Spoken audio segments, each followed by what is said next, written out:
Assalamualaikum warahmatullahi wabarakatuh. Halo, selamat sore Tribuners. Bagaimana kabar Anda hari ini? Semoga senantiasa sehat di tengah pandemi. Berjumpa kembali bersama Overview, obrolan virtual bersama tribunnews.com dengan saya Gilang Putranto dan Asep Abdullah Rawi. Dan di kesempatan kali ini edisi Rabu 9 Maret 2022, ini Overview hadir mengangkat tema pro kontra hapus tes PCR dan juga antigen. Nah, ini masih ramai Gilang karena memang akhirnya pemerintah menghapus kebijakan tes PCR baik itu di perjalanan pun ini ada pro dan kontra Gilang, ada yang setuju, yang tidak setuju. Nah, ini ada berbagai alasan. Nah, kita sudah mengundang pakar epidemiologi hingga pihak-pihak yang terkait. Baik, sudah hadir bersama kita di kesempatan kali ini. Yang pertama ada anggota Komisi 9 DPR RI, ada Ibu Kurniasi Mufidayati. Ibu Mufidah, Assalamualaikum. Assalamualaikum, waalaikumsalam, salam sehat, selamat sore, salam sejahtera untuk kita semua. Amin, terima kasih Ibu Mufidah sudah bergabung. Kemudian yang kedua ada pakar epidemiologi UI, Pak Tri Yunis Miko Wahyono. Selamat sore Pak Tri. Assalamualaikum. Selamat sore Mas Gilang dan Pak Asep dan Bu Mufidah dan Pak Pio. Sore Pak. Makasih Pak sudah bergabung. Baik, yang ketiga hadir Paguyuban Perantau Wonogiri di Ibu Kota. Ada Mas Priyo Wahyono. Mas Priyo, Assalamualaikum, apa kabar? Waalaikumsalam warahmatullahi wabarakatuh. Selamat sore Bapak Ibu semuanya. Salam sehat untuk kita semuanya ya. Salam sehat untuk kita semua. Terima kasih Mas Priyo sudah bergabung. Baik, ini dari beberapa elemen sudah hadir ya, ada epidemiolog, ada dari DPR dan juga ada masyarakat perantau seperti itu. Langsung saja saya mungkin ke Pak Tri ya, dari pakar epidemiologi. Ini baru saja kemarin sudah diberlakukan aturan terbaru, ini tidak perlu lagi tes antigen atau mungkin PCR, dengan syarat sudah vaksin minimal 2 kali. Bagaimana pandangan Pak Tri? Ini apakah terlalu cepat ataukah memang sudah tepat? Ya, kalau tanpa tes atau tes antigen atau tes PCR itu akan memudahkan penularan. Penularan adalah indikatornya adalah positivity rate atau jumlah kasus dan jumlah kasus.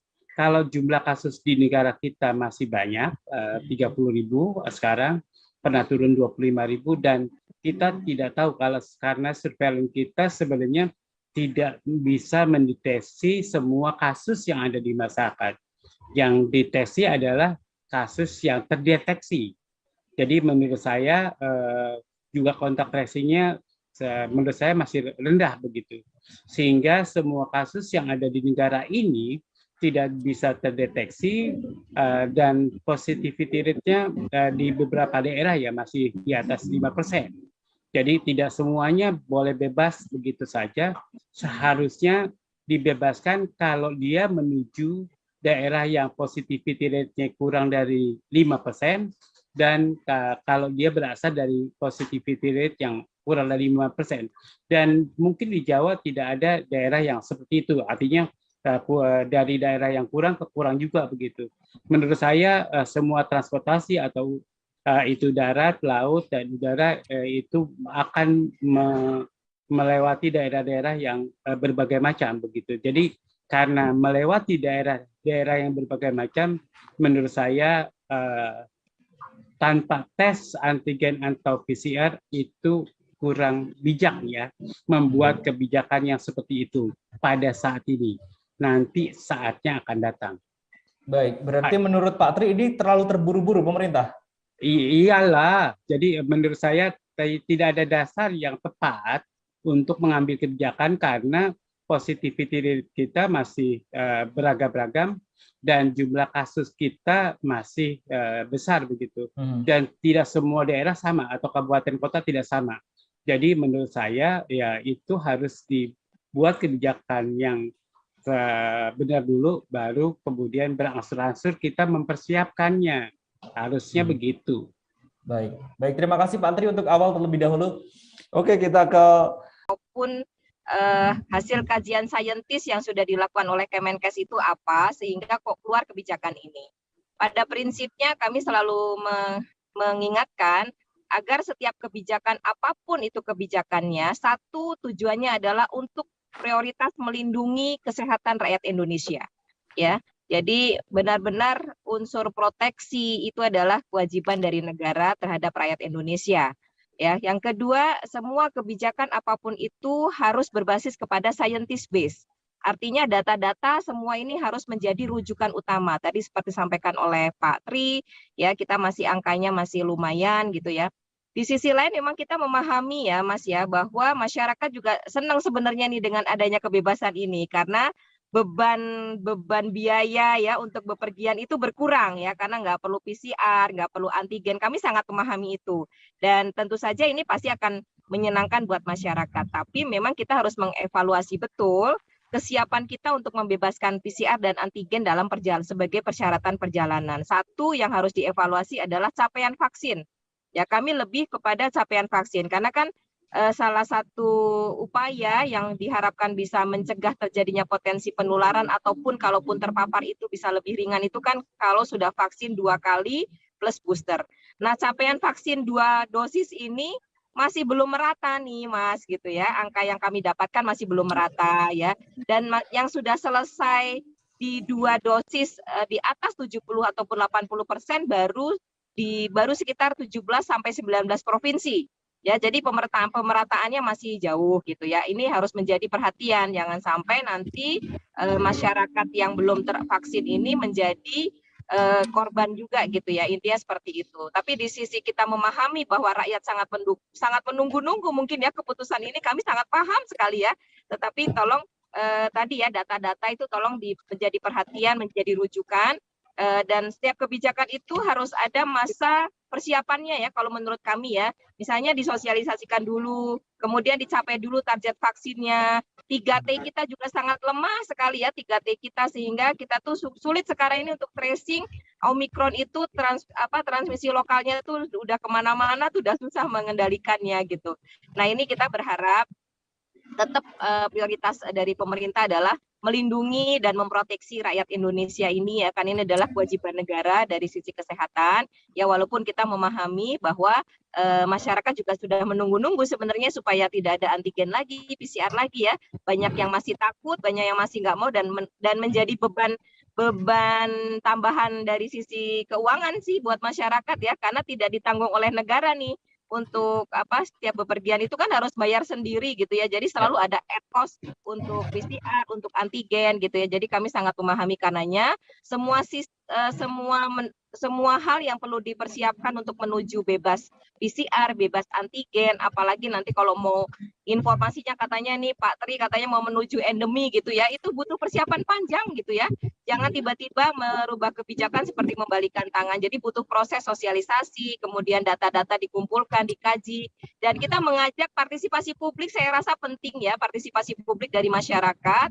Kalau memang kita mau menuju bebas PCR, bebas antigen, ini perlu melibatkan masyarakat supaya angka vaksin ini bisa ditingkatkan bersama-sama gitu ya. Kemudian prokes bisa sama-sama ditingkatkan juga ya prokes ini, karena prokes ini juga sudah mulai melemah di masyarakat. Itu Mas, dan ini akan menjadi agenda pembahasan kami di rapat nanti insya Allah setelah masa sidang ya, mungkin pekan kedua bulan Maret kami sudah bersidang kembali. Bu Mufidah, berarti untuk kalangan anggota DPR gitu yang berada di bekerja sama dengan Kementerian Kesehatan ini kaget Bu ya dengan pengumuman seperti ini? Ya kita belum, karena mungkin masih masa reses ya Mas ya, jadi belum tahu latar belakangnya apa. Inilah yang sedang kita cari tahu. Apakah memang sudah aman betul untuk dilakukan kebijakan ini gitu ya data-datanya, kemudian masyarakat sudah mendapatkan sosialisasinya sehingga betul-betul mencapai target vaksin secara maksimal gitu ya, karena kan untuk bepergian ini kan harus syaratnya kan vaksin 2 kali ya, dan vaksin 2 kalinya ini kan kalau sudah lebih dari 6 bulan tapi belum booster, bagaimana dengan jaminan perlindungan terhadap masyarakat yang bepergian tadi ya. Banyak hal yang kita akan pertanyakan karena memang kita masih menunggu penjelasan dari Kemenkes. Gitu, Mas. Oke, terima kasih Bu Mufidah. Baik, saya ke Mas Priyo. Ini mungkin perwakilan dari masyarakat tadi. Kalau Bu Mufidah bilang ini pasti masyarakat senang sekali dengan kebijakan ini. Mas Priyo seperti apa? Apakah betul senang sekali dengan kebijakan ini? Terima kasih, Mas. Seperti mungkin yang menjadi pembahasan di bulan Desember barangkali ya, sebelum masa-masa lalu ya. Saya mengatakan bahwa ini bukan hanya ditunggu sebenarnya bagi masyarakat. gitu. Bukan hanya ditunggu-tunggu sebenarnya. Masyarakat ini kan sudah mengalami titik kejenuhan dan kebosanan yang sangat luar biasa dengan dengan segala macam treatment ya, segala macam treatment berkaitan dengan dengan proses ini. Nah, kami yang suka mundar-mandir gitu, wirawiri sana sini mengatakan ya ketawa-ketawa gitu dengan senang hati menerima informasi ini gitu kan. Memang benar, kalaupun memang persoalannya adalah persoalan apakah proses vaksinasi ini sudah selesai atau belum? Sebenarnya itu kan bukan di ranah kami masyarakat gitu ya. Itu bukan di wilayah kami gitu ya harusnya gitu ya. Jadi kalau kami yang diminta juga untuk ikut bertanggung jawab, kenapa misal vaksin kedua ini masih tingkatnya rendah begitu ya? Loh, kita justru malah tanya balik, kenapa kok masih rendah gitu kan? Sementara harusnya itu sudah, bukankah kalau kita mengikuti aturan proses misal ya dari pelaksanaan vaksin itu harus 2 kali itu jedanya antara 1 sampai 3 bulan misal begitu, kan harusnya udah selesai juga dari kemarin harusnya. Tapi kenapa kok masih banyak daerah atau masih banyak tempat yang tingkat vaksinasinya yang kedua itu masih kisaran 50% ke bawah gitu yang kedua. Kalau di tempat kami kebetulan memang sudah di atas 50% ya yang kedua. Kalau yang pertama memang sudah mencapai di angka lebih dari 70% gitu ya dari proses hampir mendekati 80% kemarin kalau berdasarkan informasi. Nah, kalau pertanyaannya dicabutnya PCR dan swab ini untuk alasan perjalanan, saya mungkin agak tidak enak untuk menjawab gitu ya. Tapi karena saya bukan pengguna pesawat, ya saya bukan pengguna pesawat, saya adalah pengguna moda transportasi umum biasa berupa bus. Saya tahu bus dari zaman kapan tahu sampai hari ini itu tidak ada yang namanya swab dan proses tes ini. Jadi ini kan ambigu juga gitu loh. Kalaupun dia dibilangin, oh sekarang transportasi moda darat dia dibebaskan, kan sebenarnya yang kemarin pakai cuma kereta api saja. Dan kita akhirnya menyadari seperti ini, bahwa pengguna kereta api dan pesawat itu adalah bukan mereka yang berada di kelas bawah seperti kami. Tapi kelas menengah ke atas, rata-rata yang menggunakan adalah menengah ke atas. Nah, kalau sekarang kebijakannya diperuntukkan untuk kami, gitu ya, masyarakat kelas bawah, ya saya rasa saya ingin mengatakan dari kami, saya kemarin mondar-mandir misal antar daerah ya biasa aja gitu, tidak ada proses swab yang dilakukan itu satu. Yang kedua, kalau nanti salah silakan dicek saja.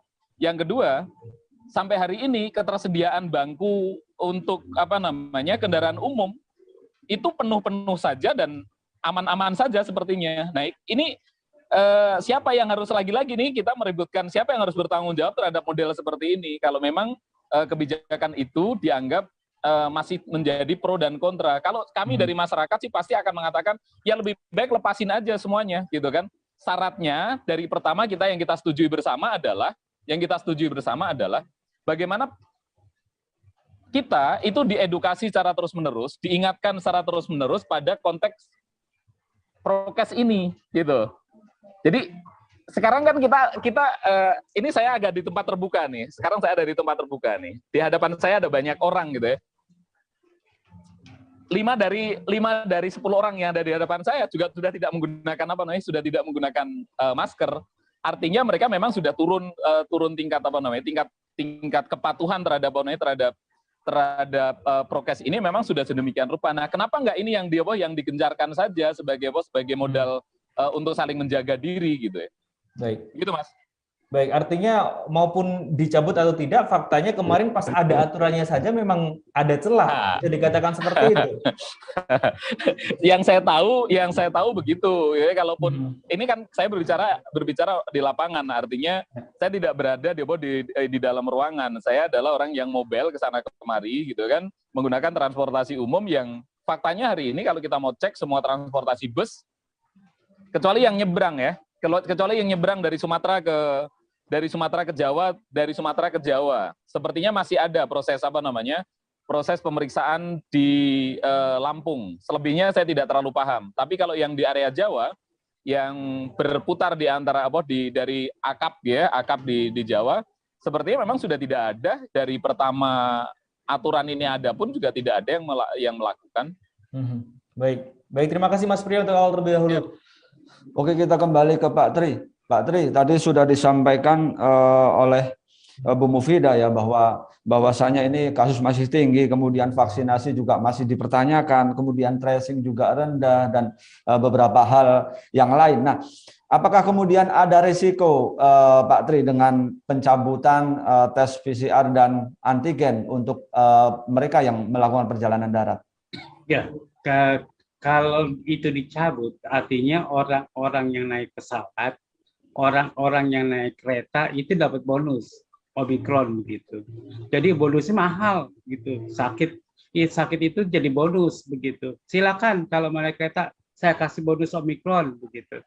Silakan kalau naik pesawat saya kasih bonus Delta begitu. Jadi di Indonesia itu ada varian Delta, ada varian Alpha, kemudian ada Omikron, ya bonusnya naik pesawat dan naik kereta adalah Omikron. Kalau dari lama sih bonus naik bus itu memang Delta dan Omikron begitu. Jadi Pak Priyo sudah mengalami kali ya.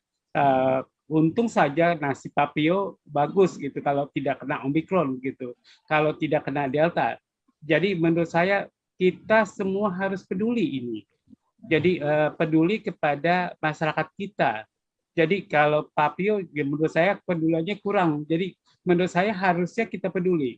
Kalau kemudian kita di bus, kemudian tidak ada tes Omikron, ya sebaiknya kita pakai masker N95. Artinya, kalau saya sih pernah ditanya sama teman saya, kalau saya positif, kemudian apakah saya boleh keluar-luar? Ya, nggak boleh harusnya. Kalau Anda menularkan kepada orang lain, kalau orang lain sakit ringan, itu nggak apa-apa. Kalau Anda menularkan itu, kalau sakit berat itu sudah naudzubillah min dzalik begitu. Nah, kalau dia sampai mati, apa enggak kita berdosa? Apakah kita yang menularkan membunuh orang itu? Pertanyaan saya, apakah Anda tidak merasa membunuh orang tersebut begitu? Itu harus dipikirkan. Itu harus dipikirkan oleh semua orang. Jadi menurut saya pemerintah nggak merasa sih kalau kemudian membebaskan PCR dan antigen, itu pemerintah nggak merasa membunuh begitu. Saya sangat kesal dengan kebijaksanaan yang tidak memperhatikan nasib rakyat ini. Artinya pemerintah kita sudah banyak membunuh. Pada gelombang pertama juga banyak membunuh. Gelombang pertama itu yang dibunuh adalah petugas kesehatan, kemudian gelombang kedua itu banyak sekali yang terbunuh karena COVID. Kemudian gelombang ketiga ini juga kematian cukup tinggi, tapi pemerintah tidak merasa itu membunuh begitu. Kalau menurut saya itu adalah upaya pemerintah untuk menurunkan yang mati karena COVID.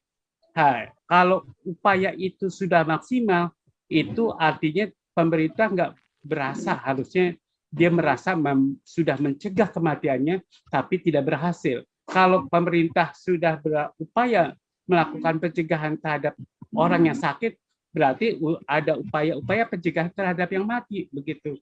Saya amat kaget begitu Bu Mufidah, ya artinya PKS itu amat peduli pada masyarakat. Harusnya semua pemerintah, mau semua partai politik itu harusnya semua peduli kepada nasib masyarakat kita. Saya sudah menangis pada gelombang kedua. Saya menangisi rakyat Indonesia yang mati di rumah, dan ya artinya menurut saya melihat itu yang mati banyak sekali, tidak seperti yang dilaporkan. Jadi saya ini marah dengan pemerintah karena menurut saya kepedulian pemerintah pada saat Juli 2021 itu kecil sekali. Dan itu untung terjadi sekali. Kalau terjadi lagi, saya sangat-sangat marah kepada pemerintah. Karena itu tugas pemerintah. Jadi menurut saya ya harus diutamakan masyarakat. Jadi kalau menurut saya Pak Priyo ya pedulilah masyarakat. Kalau Pak Priyo sempat menularkan kepada orang lain, itu Pak Priyo berdosa, Pak. Jadi menurut saya, jangan nggak berdosa. itu hampir berdosa. Jadi menurut saya kalau kemudian menularkan dia sakit berat itu dosanya lebih tinggi, kalau sampai mati dosanya lebih banyak begitu. Saya nggak tahu dosanya berapa gitu, yang menentukan Allah begitu. Jadi menurut saya harusnya begitu konsepnya. Jadi ya pemerintah menurut saya sih salahnya itu dosanya akan ditanggung dari kasus yang dilaporkan, karena saya tahu persis berapa kasus di Indonesia. Jadi sekarang dilaporkan 4 juta. Saya tahu yang sebenarnya. Jadi saya benar-benar marah kepada pemerintah itu karena ya dosanya banyak lah. Ya menurut saya begitu. Jadi Pak Tri, kalau berkaca dengan wilayah lain atau negara lain yang sudah sukses mengatasi COVID, nah ini seperti apa ini langkah Indonesia nih untuk langsung tidak ada angin, tidak ada hujan, langsung memutus tes PCR? Ya, jadi menurut saya sangat-sangat berbeda ya. Di Inggris sudah dibebaskan, kemudian di Belanda bahkan protokol kesehatan sudah dibebaskan, Denmark juga protokol kesehatan sudah dibebaskan, Malaysia bahkan mencabut status wabahnya begitu. Padahal kasus di Malaysia masih 31.000 atau 30-an ribu. Jadi menurut saya ya nggak benar gitu Malaysia. Kemudian jangan Indonesia mau mengikuti Malaysia, ya menurut saya mau ikut yang benar, mau ikut yang salah begitu. Jadi Arab sudah membebaskan tes PCR, ya kita mau ngikutin Arab gitu, membebaskan tes PCR dan antigen begitu. Jadi menurut saya ya harusnya kita hati-hati. Bukan itu salah ya, bukan itu keliru. Kita hati-hati karena kita hati-hatinya terhadap masyarakat Indonesia, terhadap masyarakat dunia. Kalau kita menularkan kepada masyarakat dunia akan ya dosalah kita. Kemudian kalau masyarakat Arab ada yang ketularan karena kebijakan Arab tanpa PCR dan tanpa antigen, itu pemerintah Arab berdosa. Saya kasih unjuk aja. Jadi menurut saya itu dosanya orang Arab.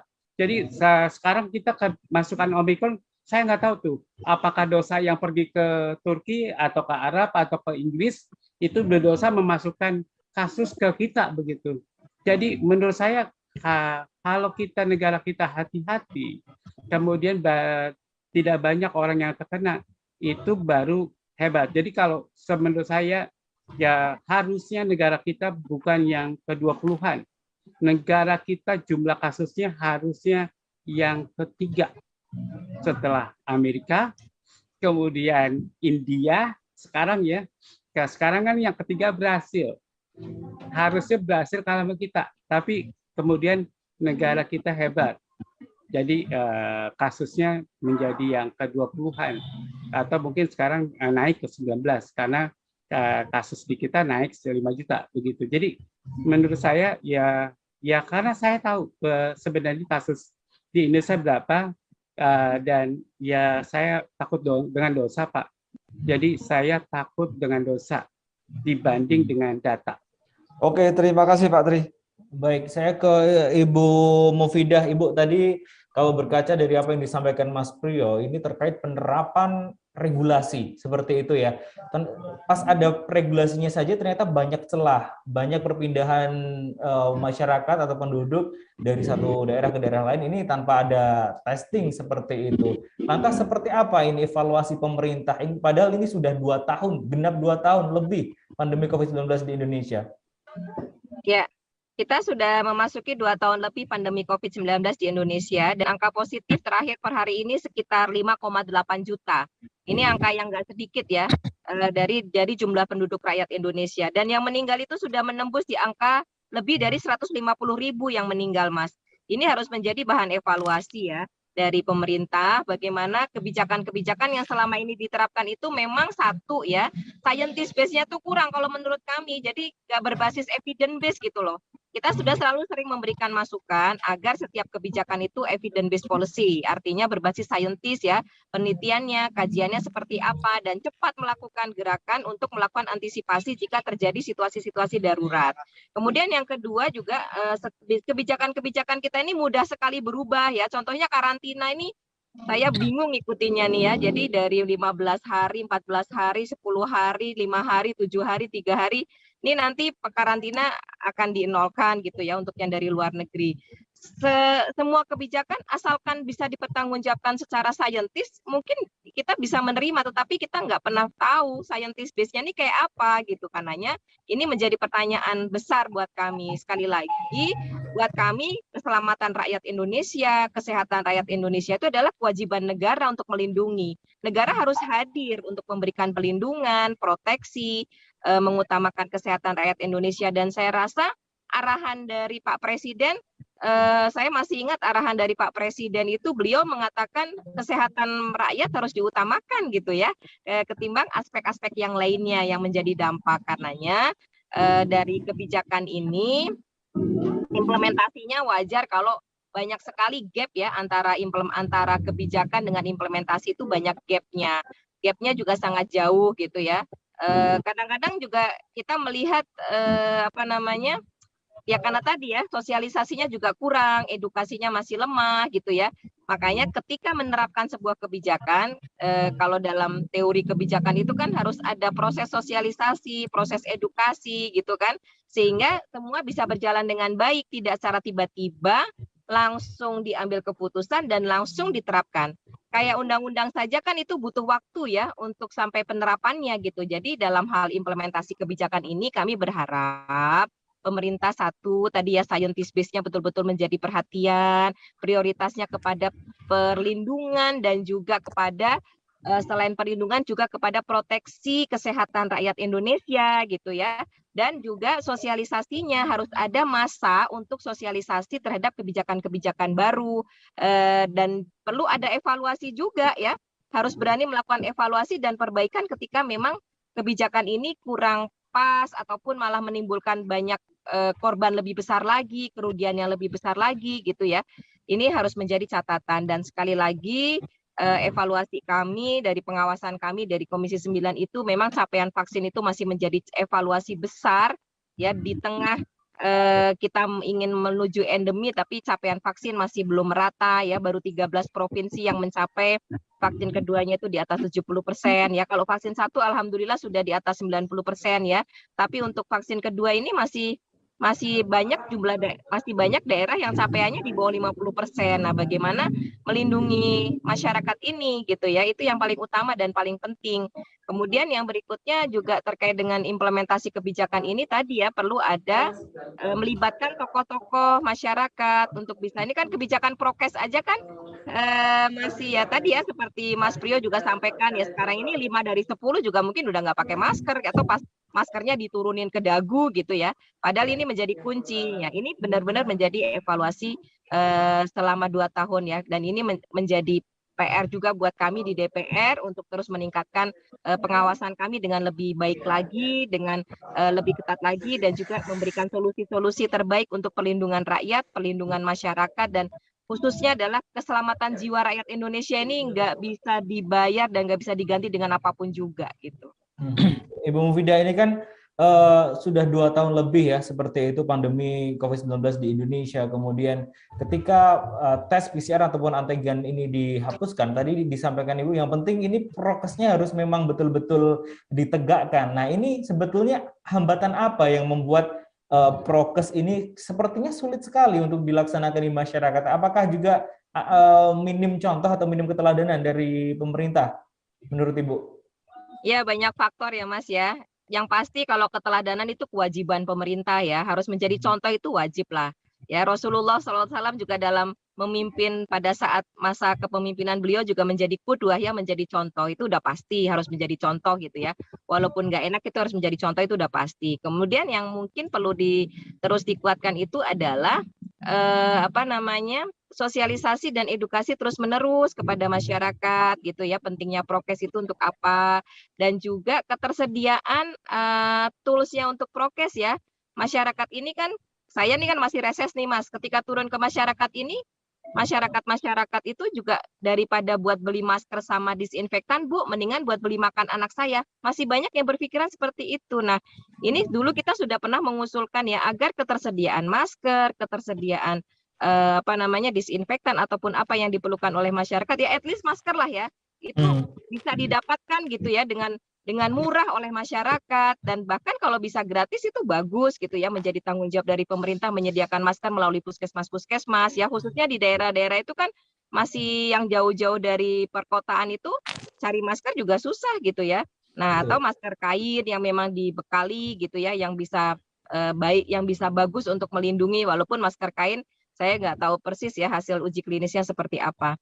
Nah, jadi perlu melibatkan tokoh-tokoh masyarakat ya, kemudian melakukan edukasi sesuai dengan kultur masing-masing masyarakat, Mas ya. Jadi kulturnya ini harus sesuai. Orang Jawa pendekatannya harus seperti apa, orang Sumatera pendekatannya seperti apa. Jangan seperti memaksakan gitu ya, tetapi membangun kesadaran. Nah, ini yang berbeda gitu ya. Membangun kesadaran ini kan orang insya Allah kalau sudah dibangun kesadarannya, kebersamaannya, makanya tadi saya garis bawahi partisipasi publik dalam mitigasi pandemi COVID-19 ini masih belum maksimal. Ya karena masih berjalan sendiri-sendiri gitu ya. Kadang-kadang satu kelembagaan dengan kelembagaan yang lain dari pemerintah itu juga beda kebijakan gitu ya. Sering kita melihat ada overlap kebijakan, beda kebijakan, ini yang sering membingungkan masyarakat. Jadi tetap kami berharap orientasi utama dari pemerintah adalah lindungi rakyat Indonesia. Selamatkan rakyat Indonesia. Satu nyawa, satu jiwa itu mahal harganya, Mas. Nggak tergantikan oleh apapun juga. Terima kasih, Ibu Mufidah. Oke, kita kembali ke Mas Priyo. Mas Priyo, informasi atau penghapusan yang sudah disampaikan oleh pemerintah pasti sudah menjadi rasan-rasan ini di grup para perantau. Apalagi menjelang 2 bulan mudik ya. Apakah nanti akan ada pembatasan atau tidak, kita belum tahu ya. Nah, apa kemudian reaksi dari teman-teman ini? Yang pertama bagian kami di masyarakat itu kan bukan apa namanya, bukan melakukan penelusuran atas sebuah kebijakan. Bagian kami di masyarakat itu adalah menerima keputusan dari sebuah kebijakan. Nah, kalau ditanya di kami, di masyarakat secara umum, apakah menerima atau tidak, saya ingin mengatakan, kita bisa pastikan lah sebenarnya, pasti akan lebih banyak dan lebih besar yang menerima proses penghapusan tes ini. Selain memang ini sesuatu yang sebenarnya kita masih belum yakin, gitu ya. Ada sebuah keraguan juga bahwa proses swab dan PCR di dalam konteks perjalanan itu adalah sebuah proses tracing yang benar, gitu kan? Atau hanya menjadi semacam syarat administrasi saja. Gitu. Karena memang pada kenyataannya, apalagi di beberapa bulan yang lalu kita mendapatkan suatu informasi yang sangat menghebohkan barangkali, misal begitu. Terjadinya penyalahgunaan penyelewengan penggunaan PCR misal begitu ya, PCR palsu atau apapun ada istilahnya begitu. Itu kan kalau bagi masyarakat itu semakin membuat apa sih itu sebenarnya begitu. Nah, kami ini di masyarakat ketika ada hal yang meringankan atau yang memudahkan kami gitu ya pasti menyenangkan, apalagi ini adalah momen bagi kami di dalam konteks mendekati 2 bulan lagi itu sudah mendekati bulan depan sudah masuk di bulan Ramadan, dan di bulan Mei itu adalah ada budaya yang sudah tertunda, yang sudah dilarang dua kali proses pelarangan terhadap mudik gitu ya. Nah, kalau seandainya tahun ini dilakukan pelarangan seperti sebelum-sebelumnya, saya juga meyakini kepatuhan terhadap larangan itu sendiri itu pasti akan semakin kecil kalau sekarang, gitu ya. Kenapa? Ini bisa dibuktikan. Coba kita lihat saja pada saat kemarin terjadinya long weekend di awal bulan yang lalu, kita bisa melihat tempat-tempat yang sangat menakjubkan gitu ya. Kita bisa melihat Bogor, jalur puncak yang dari Jakarta ke puncak harus ditembus selama 11 jam misal begitu. Jakarta Jogja yang harus ditempuh lebih dari 15 jam begitu. Itu menandakan bahwa ya masyarakat sudah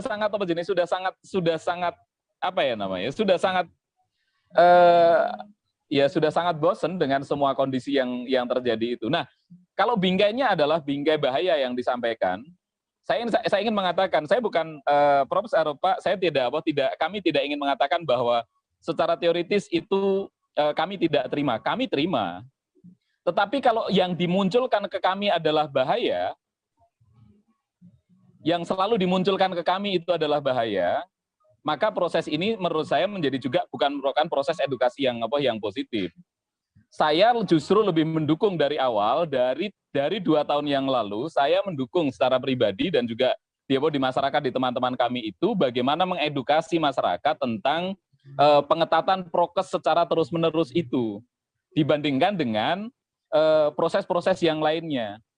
Jadi kalau saya ditanya apakah saya menggunakan masker dimanapun tempat saya berada, saya menggunakan masker, misal begitu. Itu karena juga menjadi bagian dari kepedulian kami. Bukan berarti, kalau misal kata tadi, transportasi yang kami bisa gunakan itu adalah bis umum. AKAP misal begitu ya, antar kota, antar provinsi. Kalau tadi yang dinyatakan aman itu adalah masker harus N95 barangkali gitu, yang itu adalah merupakan masker medis gitu.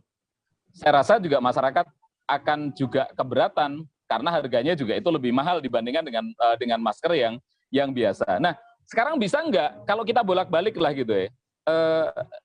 Saya tidak dalam posisi ingin menyalahkan pemerintah dalam konteks pemerintah ini kenapa kok menghapus? Ya bagi kami masyarakat justru senang dihapus gitu ya. Karena pertama meringankan beban kami di dalam proses perjalanan, tidak ada biaya-biaya tambahan, misal seperti itu, meskipun ternyata tadi katanya resikonya sangat besar gitu ya. Nah, kalau ditanya ya mungkin Tribun bolehlah nanti melakukan survei secara secara acak kepada masyarakat, menggunakan basis yang paling sederhana saja gitu ya, mempertanyakan kepada masyarakat, seneng nggak sih kalau tes ini dihilangkan? Pak, saya mohon izin gitu ya. Saya ini keluar masuk gedung di beberapa perkantoran di Jakarta, itu harus swab misal begitu. 2 hari harus 2 kali karena dianggap yang kemarin tetap aja tidak berlaku, harus yang hari itu dikeluarkan oleh tempat di mana saya harus masuk misal begitu. Ini kan juga sangat memberatkan. Dicolokin terus itu juga nggak enak Pak, gitu ya. Dicolokin terus hidung itu juga nggak enak gitu ya. Berhari-hari harus harus ya dicolokin hidung itu ya nggak enak itu. Itu beberapa bantahan tidak ilmiah yang kalau itu dianggap ya itu kan masyarakat pengennya begitu. Iya, masyarakat secara umum itu mengatakan bahwa kami sangat senang, saya katakan kami secara umum saya ingin mengatakan kami senang pencabutan PCR, tes ini tidak lagi membebani kami. Toh faktanya sampai hari ini saya cukup meragukan bahwa tes PCR dan swab ini memang digunakan sebagai proses tracing yang benar. Gitu ya. Kalau itu dipakai untuk tracing yang benar, seharusnya di tempat-tempat publik, di semua tempat publik, itu harusnya ada fasilitas itu. Toh hari ini juga nggak ada. Di mana yang ada? Yang ada adalah penyelenggara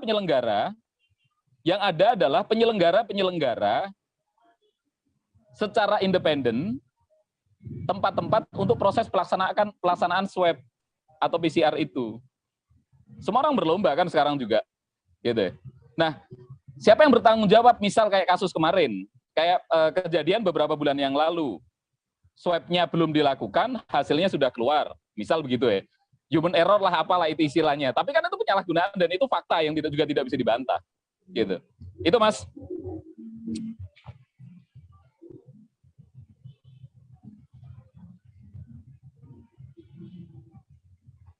Pak Tri?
Kembali di overview, sedikit mengalami gangguan, kami mohon maaf. Baik, saya ke Pak Tri. Pak Tri, tadi Anda menyampaikan dengan tegas ya, bahwasanya Anda tahu sebetulnya kasus yang sebenarnya itu tidak seperti yang dilaporkan.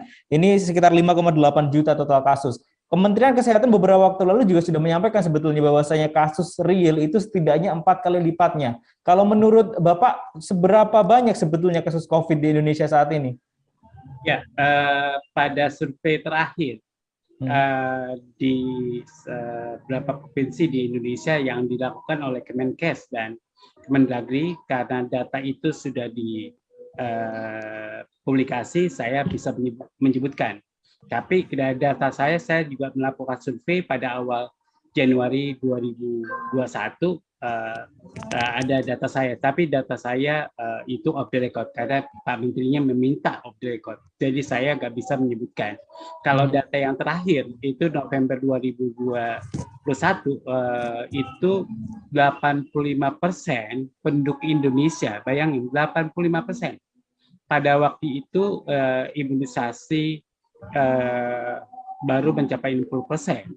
Jadi kalau kita kurangi saja ya 65%, 85%, ya waktu itu ya 25% orang sudah terinfeksi. Paling tidak ya kalau kita ada overlap itu 45% orang Indonesia sudah terinfeksi, hampir 50%.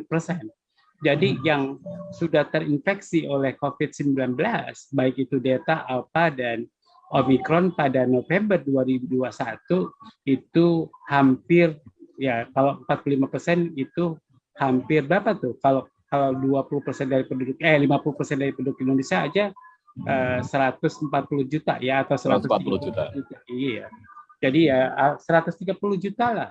Bayangkan itu kalau kita ngitung dengan benar. Jadi menurut saya Allahu Akbar ya. Jadi menurut saya keberhasilan negara ini ya memang ya keberhasilan dengan kemampuan deteksi yang rendah atau kemampuan deteksi surveillance yang rendah. Jadi menurut saya ya itu harus diperbaiki. Kalau begitu terus kedepannya kita kurang menguntungkan. Kalau COVID-nya berhenti itu menguntungkan. Kalau COVID-nya tidak berhenti, wah minta ampun. Ya, Pak Tri. Ini kan beberapa negara, termasuk tadi disinggung Malaysia, ini kan sudah mengubah status pandemi ke endemi. Mungkin bisa dijelaskan Pak secara singkat dan juga sederhana, sebetulnya tahapan atau mungkin indikator perubahan dari pandemi menuju endemi ini indikatornya yang harus dicapai apa saja Pak Tri? Ya, jadi wabah atau bukan pandemi itu kalau beberapa negara itu yang menentukan adalah WHO yang menentukan pandemi itu. Tapi kalau wabah di suatu negara, itu yang menentukan adalah presiden atau menteri kesehatan. Dan epidemi atau wabah itu per definisi itu jumlah kasus melebihi dari biasanya. Jadi kalau menurut saya 31.000 ya sudah melebihi dari biasanya. Kalau di Malaysia itu kemudian ditetapkan endemi itu salah lah. Nah, kalau di Indonesia juga akan salah. Jadi berapa angka yang kemudian endemis itu kalau kita sudah menurun di seminimal mungkin kemudian melandai. Jadi melandai itu sebenarnya ya menurun ringan gitu, menurun pada titik minimal. Jadi kita belum sampai pada titik minimal. Jadi 31.000 itu belum titik minimal. Jadi belum bisa dikatakan itu adalah endemi. Jadi kalau menurut saya kita tunggu turun sampai titik minimal, kemudian dia melandai, itulah endemi. Baru endemi begitu, Mas. Oke. Kalau menurut Pak Tri, kira-kira paling cepat kapan ini? Apakah bisa diprediksikan kapan Indonesia bisa memasuki masa endemi? Ya kalau upaya-upaya penanggulangannya atau upaya protokol kesehatannya tidak diperhatikan, kemudian upaya-upaya memperkecil kasusnya tidak diperhatikan, ya mana mungkin kasusnya turun. Jadi dia akan melandai tapi di tinggi begitu. Jadi melandai di tengah ya. Jadi kan kasus kurva gelombang ketiga itu 67.000 dan kemudian sekarang turun 30.000, itu masih tengah begitu. Jadi nanti bisa melandai di tengah begitu. Jadi belum turun banget begitu. Jadi menurut saya ya harusnya sekarang diupayakan semaksimal mungkin upaya penanggulangannya sampai dia turun minimal, kemudian baru kita nyatakan endemi.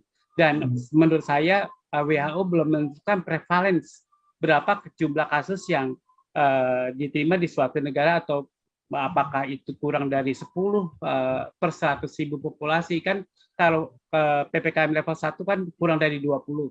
Apakah kurang dari 10 per 100.000 populasi itu dianggap endemi? Ya silakan, karena para ahli epidemiologi belum ketemu di Indonesia, juga WHO belum menentukan batas jumlah kasus minimalnya begitu. Baik Pak Tri, ini kan ketika ini sudah diketuk aturannya, tidak ada lagi syarat tes COVID-19 untuk perjalanan dalam negeri. Lantas apa yang menjadi penyeimbangnya agar ini misalkan resiko pun tidak terlalu tinggi? Apa itu Pak Tri? Ya, jadi tadi Bu Mufidah menyebutkan kalau positivity rate kita masih di atas 5%. Itu kan berarti penularan masih tinggi. Dan setahu saya Omikron itu tidak tergantung pada imunitas vaksinasi. Cakupan vaksinasi berapapun, Omikron bisa menular. Jadi saya sudah di dosis ketiga, udah booster, anak-anak saya sudah booster, kebetulan anak saya kena. Dia udah divaksin dosis ketiga. Jadi menurut saya bukan patokan vaksinasi. Jadi upaya-upaya tadi protokol kesehatan harus kita galakkan, harus kita catat dengan benar, begitu. Jadi kalau pencatatan atau surveillance baik itu kasusnya dan protokol kesehatan tidak dilakukan dengan benar, jangan dikjaya lah, atau jangan sombong kita mengatakan kita sudah lepas dari wabah. Jadi menurut saya harus kita benar-benar hati-hati terhadap data kita, hati-hati terhadap protokol kesehatan kita, begitu, Mas. Baik, terima kasih Pak Tri. Oke, kita kembali ke Bu Mufidah. Bu Mufidah, tadi sudah disebutkan oleh Pak Tri bahwasanya kita ini belum terlepas dari wabah. Kemudian ada keputusan yang cukup mengejutkan ya, meskipun mengalami pro kontra gitu. Nah, seperti apa menurut Bu Mufidah ini kita belum lepas dari wabah ini? Iya, karena kebijakan ini sudah keluar, jadi sekarang yang kami pikirkan adalah pengawasan implementasi dari kebijakan ini dan juga antisipasi supaya tidak menimbulkan kenaikan angka yang lebih signifikan lagi ya, karena kebijakannya sudah keluar. Dan memang kan kebijakan ini tidak harus melalui Komisi 9 ataupun DPR RI karena bukan bentuk undang-undang ya, Mas Gilang ya. Jadi ini kebijakan wewenang dari pemerintah. Kami hanya bisa melakukan pengawasan pada saat ini. Satu yang perlu dilakukan adalah terus-menerus untuk melakukan edukasi untuk prokes ya, karena prokes ini masih menjadi andalan utama untuk melindungi diri sendiri, masyarakat, keluarga, dan sekitar ya, supaya tidak terpapar COVID-19. Yang kedua adalah perlu strategi percepatan pencapaian vaksin yang merata, ya sekali lagi yang merata sampai ke pelosok-pelosok daerah, sehingga antibodi dari masyarakat ini bisa tertingkatkan ya untuk bisa lebih mengantisipasi potensi terpapar COVID-19.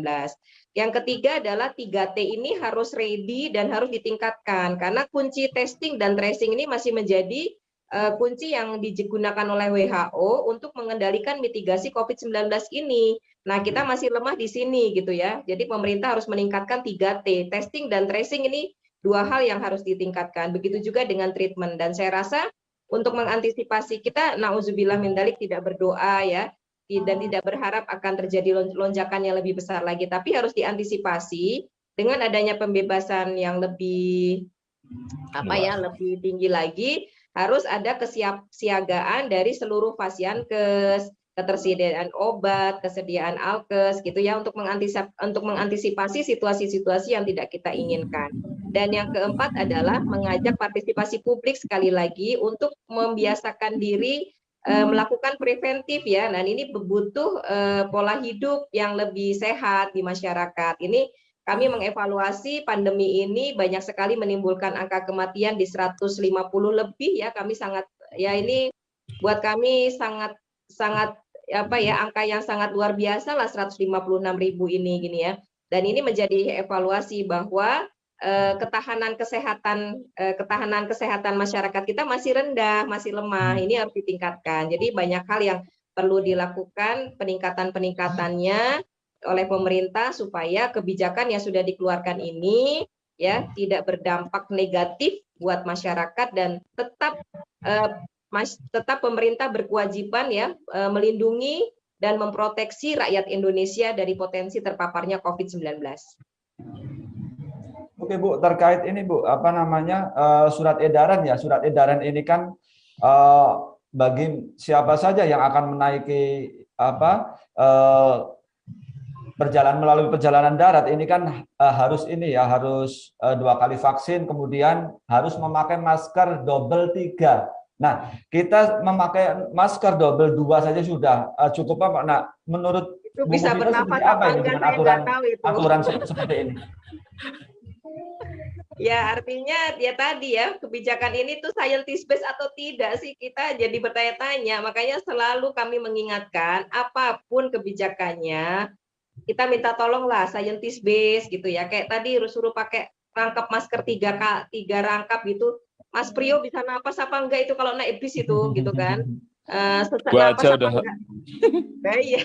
Maksudnya apakah harus sampai seperti itu menurut epidemiolog Pak Tri ini, apakah harus sampai 3 lapis gitu ya? Ini kan perlu scientist base gitu ya, perlu kajian. Jadi makanya mengeluarkan kebijakan itu perlu ada prosesnya, proses kajian, proses kemudian diuji cobakan dulu di beberapa tempat, kemudian baru diberlakukan, perlu sosialisasi baru diberlakukan. Ini kami aja kaget-kagetan gitu kan. Oh oke. Kalau dibilang senang, saya senang Mas gitu ya, nggak dicolok-colokin terus, saya senang banget gitu, nggak ngeluarin uang gitu kan, kalau mau pergi-pergi jadi nggak nambah beban kos gitu loh, itu senang kalau saya gitu ya. Tapi tadi bagaimana dampaknya terhadap ya survival dari masyarakat ini dari potensi penularan COVID-19 yang saat ini Omikron itu tingkat penularannya lebih tinggi daripada Delta gitu. Jadi karena ini kebijakannya sudah keluar ya, kami akan melakukan pengawasan dengan lebih tinggi lagi, dengan lebih ketat lagi, dan kami tetap akan menanyakan apa latar belakangnya,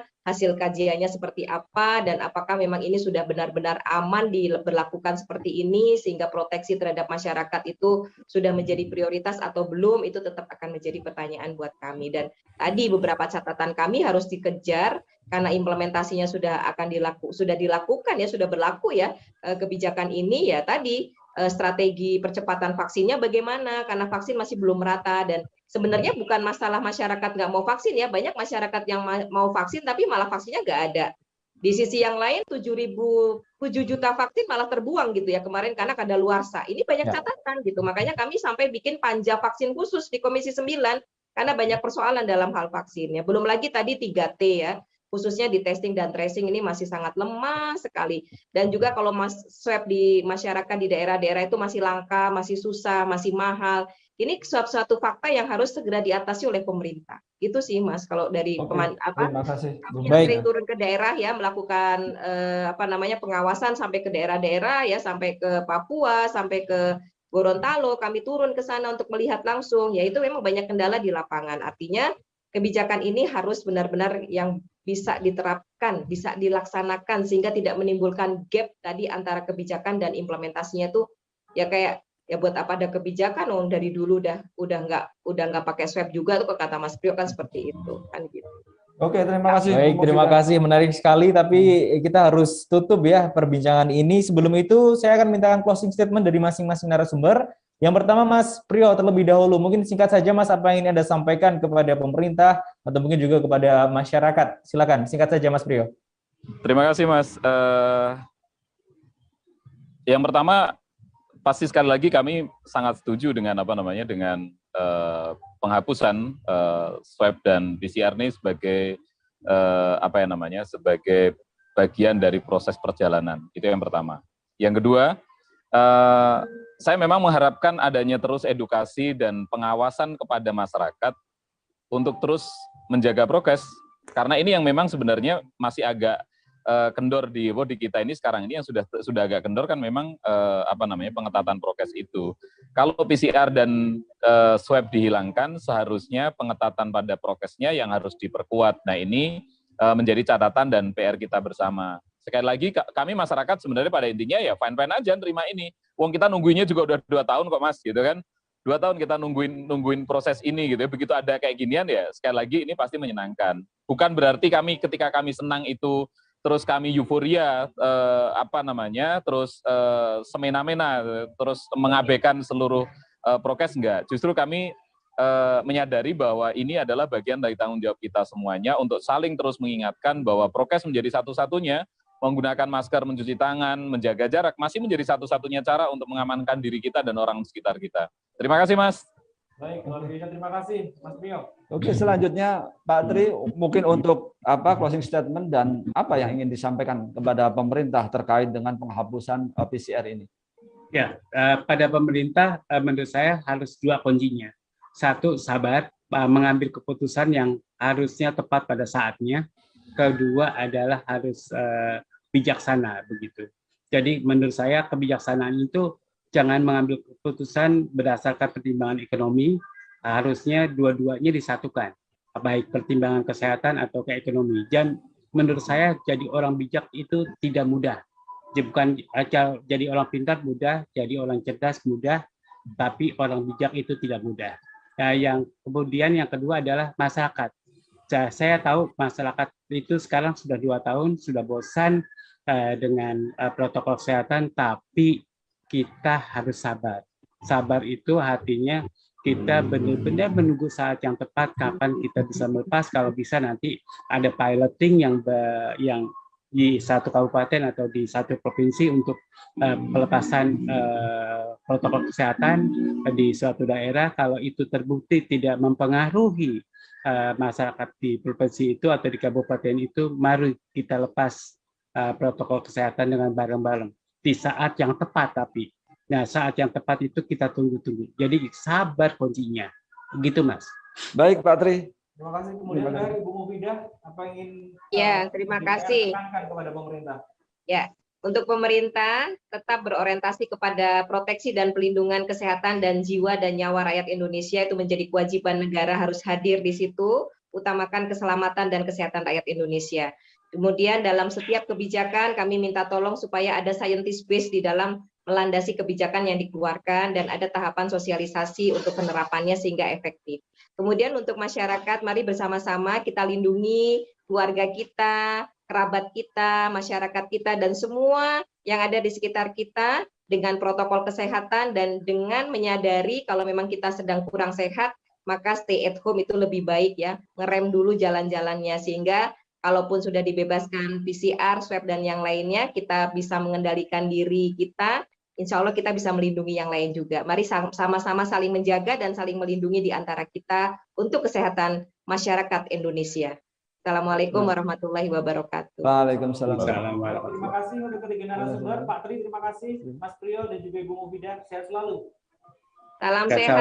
Salam sehat selalu. Pak Tri, terima kasih. Ya, sama-sama Pak Gilang. Terima kasih. Mas Gilang dan Asep. Hari ini, Syarif ya. 9 Maret 2022, kita juga kembali besok ya, hari Kamis pukul 16 waktu Indonesia Barat, hanya di Tribun.com dan juga Tribun Solo Official. Saya Gilang Putranto. Saya Asep Abdullah Rawi. Terima kasih atas perhatian Anda. Wassalamualaikum warahmatullahi wabarakatuh. Terima kasih sudah nonton. Jangan lupa like, subscribe, dan share ya.